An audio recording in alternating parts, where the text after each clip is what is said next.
আসসালামু আলাইকুম ওয়া রাহমাতুল্লাহি ওয়া বারাকাতুহু। আলহামদুলিল্লাহ ওয়া সালাতু ওয়া সালামু আলা রাসূলিল্লাহি ওয়া বা'দ। সুপ্রিয় দর্শক, স্বাগত জানাচ্ছি রমাদান কারিম অনুষ্ঠানে, powered by Sinbad, cosponsor Islami bank, Al Arafah Islami bank, পলি ব্যাংক ও ঢাকা রিসোর্টের সৌজন্যে। দর্শক, সুন্দর আয়োজনে আমরা ইসলাম এবং জীবন ঘনিষ্ঠ বিভিন্ন গুরুত্বপূর্ণ বিষয় নিয়ে আলোচনা করে থাকি। আমাদের আজকের আলোচ্য বিষয় হালাল উপার্জন ইবাদত কবুলের পূর্ব শর্ত। আর এই গুরুত্বপূর্ণ বিষয়ে আলোচনার জন্য আমাদের মাঝে উপস্থিত হয়েছেন সম্মানিত বিজ্ঞ দুজন ইসলামিক স্কলার।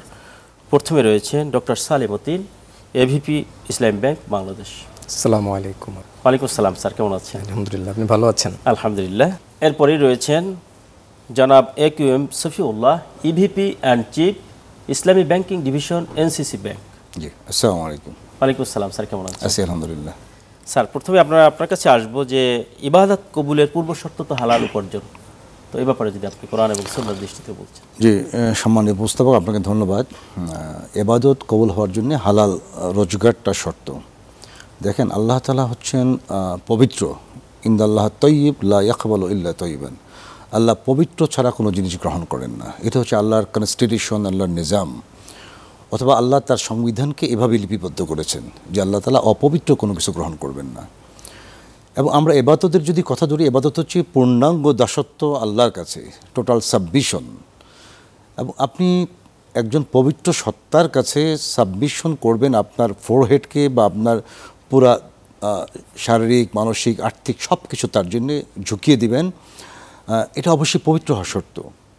কেন পবিত্র হওয়া শর্ত? আপনি যদি পৃথিবীর শুরু থেকে আজ পর্যন্ত ইতিহাসকে পর্যালোচনা করেন, দেখবেন যারা পবিত্র ছিল, এটা প্রত্যেক ধর্মগ্রন্থের কথা, অথবা প্রত্যেকটা মতবাদী, ম্যানমেড কোনো মতবাদ ওই কথা বলা হয়নি যে তুমি অপবিত্র কোনো কিছু গ্রহণ করো। এবং আমরা এটাও জানি যে হাদিসে আছে যে হাজিগণ মক্কার উপকণ্ঠে যাবে, বলবে ইয়া রব ইয়া রব, অথচ তার দোয়া কবুল করা হবে না, কারণ তার মালবাস হারাম, তার পোশাক হারাম, তার মাতআম হারাম, তার খাবার হারাম। এই জন্যেই আল্লাহ রসুল সাল্লাল্লাহু আলাইহি ওয়াসাল্লাম আমাদের শেষ নবী, সর্বশ্রেষ্ঠ নবী, যিনি আমাদের জন্য রোল মডেল। ইন্নাকা লাআলা খুলুকিন আযীম। অথবা আল্লাহ তার রাসূলের শানে বলছেন কি, লাকাদ কানা লাকুম ফি রাসূলিল্লাহি উসওয়াতুন হাসানা। তিনি আল্লাহ প্রদত্ত যে বিধানাবলী দিলেন, সেটা কোরআনিক বিধানাবলী হোক অথবা রাসূলের ট্র্যাডিশন মানে হাদিস হোক, সব জায়গায় হালাল উপার্জনকে শর্ত করা হয়েছে।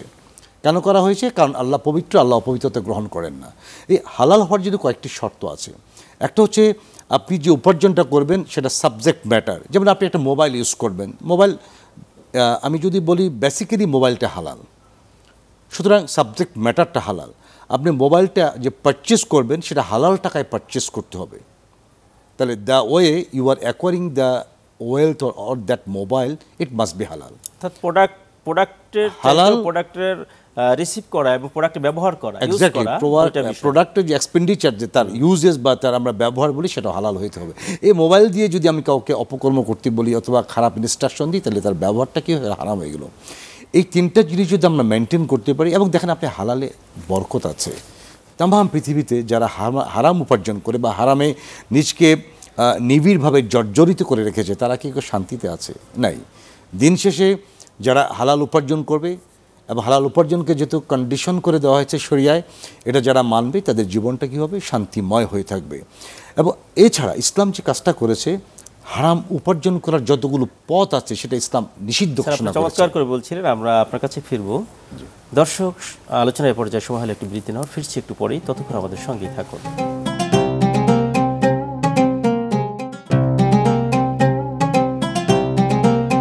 দর্শক, বিরতির পর আবার স্বাগত জানাচ্ছি রমাদান কারিম অনুষ্ঠানে, powered by Sinbad, cosponsor Islami bank, Al Arafah Islami bank, Pubali bank ও ঢাকা রিসোর্টের সৌজন্যে। স্যার তো গুরুত্বপূর্ণ আলোচনা করছিলেন। আমরা স্যারের কাছে আসব যে আমরা কিভাবে স্যার এই যে হালাল উপার্জন, এটা আমরা কিভাবে প্রতিটা ক্ষেত্রে আমরা কিভাবে নিজেকে হালাল উপার্জন করার জন্য তৈরি করতে পারি। জি, ধন্যবাদ আপনাকে এবং চ্যানেল 24-এর দর্শকদেরকেও আমি শুভেচ্ছা জানাচ্ছি। হালাল, স্যার যেমনটি বলছিলেন যে হালালটাকে ধারণ করা, এটা আল্লাহ তাআলার পক্ষ থেকে একেবারেই অপরিহার্য, এটা ফরজ। তো একটা বিষয় আমি বলতে চাই, আমাদের সামাজিক সভ্যতায় একটা শ্রেণী দাঁড়িয়ে গেছে, এই কথাটা হয়তো খুব বেশি উচ্চারিত হয় না, তবু খুঁজে বের করে আনা তথ্য, কিছু মানুষ আছে যাদের হালাল বোধ আছে, কিন্তু তারা একটু কৌশলী হয়ে কিছু হারাম উপার্জন করে আল্লাহর কাছে নিরেট হতে চায়। সেটা কীরকম?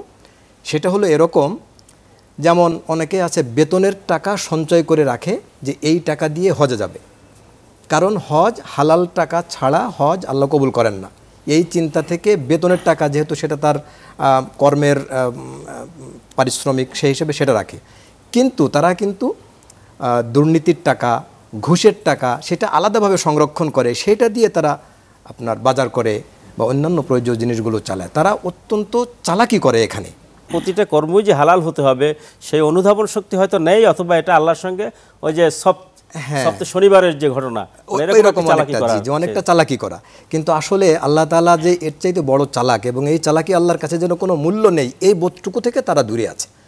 তাহলে হালাল কিভাবে হতে পারে, এটার জন্য প্রথম শর্তই হলো যে আপনার নিয়তে, আপনার দৃঢ়তায়, আপনার প্রত্যয়ে, আপনার কর্মপরিকল্পনায়, সার্বিক কার্যক্রমে আপনার এই অবস্থানকে শক্ত করতে হবে যে আমি সবসময় নীতির পথে থাকি। রমাদান আমাদেরকে কিভাবে এটাকে পরিপূর্ণ আমার জীবন পরিচালনা, এটা যে হালালভাবে আমরা আসতে পারি, রমাদান আমাদের কিভাবে এটাকে? রমাদানের মূল কথাই তো তাকওয়া অর্জন করা। আল্লাহ তাআলা তো কোরআনে এভাবেই বলেছেন যে তোমাদের উপরে রোজা ফরজ করা হয়েছে যাতে তোমরা তাকওয়া অর্জন করতে পারো।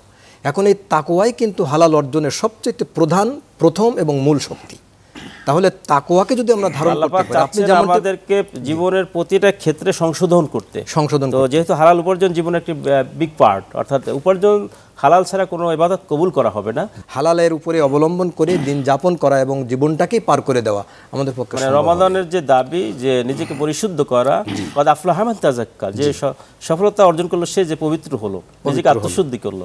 স্যার আপনি চমৎকার করে বলছেন। আমরা সর্বশেষ স্যার আপনার কাছে খুব অল্প কথাই জানতে চাই। দেখেন, আল্লাহ যে আমাদের রবের একটা ডেফিনেশন আল্লাহ তাআলা পবিত্র কোরআনুল কারীমে দিয়েছেন যে রব্বুনাল্লাযী আতা কুল্লা শাইইন খালকাহু সুম্মা হাদা। আল্লাহ আমাদের শেপ দিয়েছেন আর হেদায়েতের রাজপথের দিকে আমাদেরকে ডেকেছেন, বা আমাদের জন্য হেদায়েতের রাজপথ উন্মোচন করে দিয়েছেন। আমাদের শরীরটা কি গ্রহণ করবে না করবে সেটা আল্লাহ তাআলা কিন্তু বাতলি দিয়েছেন। শরীরকে এই ইনস্ট্রাকশন দেয়া আছে সে হালাল ছাড়া অন্য কোনো কিছু গ্রহণ করবে না, কিন্তু আমরা জোর করে হারাম কোনো কিছু শরীরে প্রবেশ করাতে চাই, যার ফলে শরীরের অর্গানগুলো নষ্ট হয়, ঠিকমতো কাজ করে না। এটা আল্লাহ তাআলার নিজাম। এই জন্য আমাদের উচিত সর্বাগ্রে হালাল অন্বেষণ করা। হালাল বলতে কেবলমাত্র কিন্তু এটা না যে আমার টাকা পয়সা আমি হালালভাবে অর্জন করব। আমাকে হালাল জ্ঞান, সুস্থ জ্ঞান অর্জন করতে হবে, সুস্থ সংস্কৃতি গ্রহণ করতে হবে, সুস্থ মন মানসিকতাকে আমাকে লালন করতে হবে, সুস্থ সামাজিক পরিবেশ অ্যাটমসফিয়ারকে আমাকে ক্রিয়েট করতে হবে। সব কিছুই কিন্তু হালালের মধ্যে শর্ত। সব কিছুর বলি তাকওয়া। এবং কিয়ামতের দিন বিচার কি হবে? আল্লাহ কি বলছেন? ইন্না আকরামাকুম ইনদাল্লাহি আতকাকুম। পৃথিবীর কোনো পদবি দিয়ে আমাকে কিয়ামতে বিচার করা হবে না, বিচার করা হবে তাকওয়া দিয়ে। সুতরাং আর রমাদান কি? সিয়াম আমাদেরকে তাকওয়া অর্জন করতে শেখায়। আপনি দেখেন বাংলাদেশে আমরা মুসলমানরা এই রমাদান আসতেছে, আমরা কি করব? আমরা আল্লাহ দেখে বলে পানি খাবো না, আল্লাহ দেখে বলে আমরা খাদ্য খাবো না, কিন্তু আমরা যখন ঘুষ খাই তখন কি আল্লাহ দেখেন না? পালন করছি, কিন্তু সুদকে রমাদানের মতো নিতে পারছি। যখন আল্লাহ আমাকে পর্যবেক্ষণ করছেন, অবলোকন করছেন, এবং আল্লাহ আমার কাছে কি সর্বদা উপস্থিত আছেন, আল্লাহ আমাকে দেখছেন। এই জন্যই এগুলোকে সামনে রেখে আমাদের উচিত তাকওয়া অর্জন করা। তবেই আমরা হালাল উপার্জনের দিকে ধাবিত হব। আমাদের আকীদাগুলোকে পরিশুদ্ধ করতে হবে, তাহলে আমরা নাজাত এবং ফলাফল পাবো ইনশাআল্লাহ। চমৎকার করে বলছিলেন। আপনাদের উভয়কেই আজকে স্টুডিওতে এসে মূল্যবান আলোচনা উপহার দেওয়ার জন্য মোবারকবাদ জানাচ্ছি। আপনাকেও ধন্যবাদ। দর্শক, স্যার যেমনটি বলছিলেন স্যাররা, যে যদি করে আমরা আল্লাহ পাক আমাদেরকে দিচ্ছেন, এবং এটা যে আমরা মানুষ যখন ইবাদত না করে, অর্থাৎ মানুষ যখন দুনিয়াবী কার্যক্রমের প্রতি বেশি ধাবিত হয়, তখন আল্লাহ রাব্বুল আলামিন তার অন্তরকে আস্তে আস্তে এটাকে মরিচা দিয়ে এমনভাবে করে দেন, আল্লাহ পাকের হুকুম আহকাম তার মধ্যে তার এতে কোনো যায় আসে না, এটাকে অ্যাবাউট করার মতো ক্ষমতা তার মধ্যে তৈরি হয়। ঠিক রমাদানের মাধ্যমে আমরা ইবাদতের মাধ্যমে বিভিন্ন তাসবিহ, তাহলিল, জিকির, আজকার, কিয়ামুল লাইল, নামাজ, তাহাজ্জুদ, রমাদানের রোজা, বিভিন্ন এই জিকির, আজকার, কোরআনে কারীম তেলাওয়াত এবং ইসলামকে বেশি বেশি প্র্যাকটিসের মাধ্যমে যখন আবার আল্লাহ পাকের জিকির আমার মধ্যে জারি করতে পারবো, আমরা প্রতিটা কাজে আল্লাহ পাককে আমি সামনে রেখে করতে পারবো, সেই আশাবাদ ব্যক্ত করবে আজকে এখানেও মতো বিদায় নিচ্ছি। হাদা মা ইনদি ওয়াল ইলমু ইনদাল্লাহ আলাইহি তাওয়াক্কালতু ওয়া ইলাইহি উনীব। আসসালামু আলাইকুম ওয়া রাহমাতুল্লাহি ওয়া বারাকাতুহু।